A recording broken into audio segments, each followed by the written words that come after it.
Bonjour Steven, commentaire sur les images que vous m'avez adressées.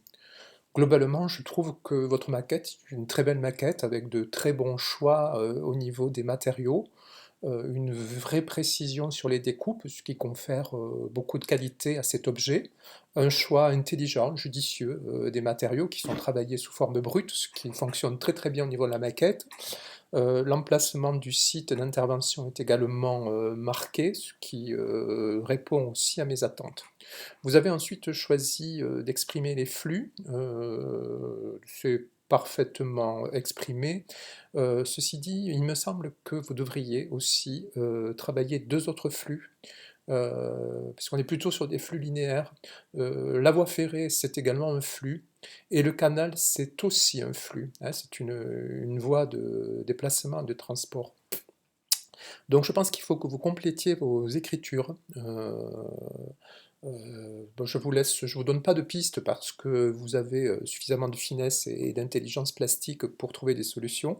Mais moi, je pense qu'il faut travailler vraiment aussi la voie ferrée et le canal. Ça veut dire que le canal, c'est de l'eau, la voie ferrée, sont des rails, donc c'est extrêmement tendu du point de vue géométrique. Donc là aussi, il y a peut-être des solutions très particulières à trouver. Ce qui me gêne dans les détails de cette maquette, par contre, c'est le traitement du végétal.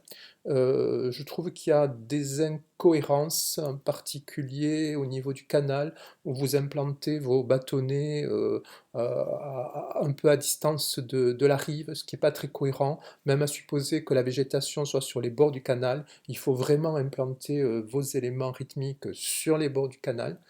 Et par ailleurs, je trouve d'une part que vos bâtonnets sont trop hauts, parce qu'ils prennent beaucoup le dessus dans la lecture de cette maquette. Moi, je pense qu'il faut les travailler à une dimension peut-être légèrement inférieure à celle de la hauteur des bâtiments. C'est pas impossible que ça puisse fonctionner comme ça.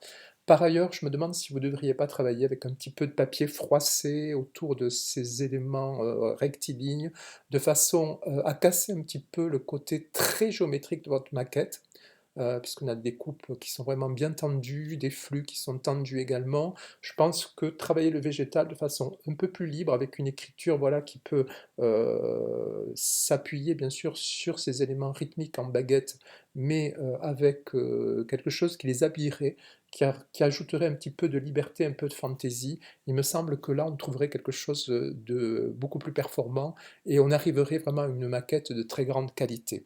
Voilà, je vous remercie de réfléchir à tout ça et pour moi, ça reste un bon travail.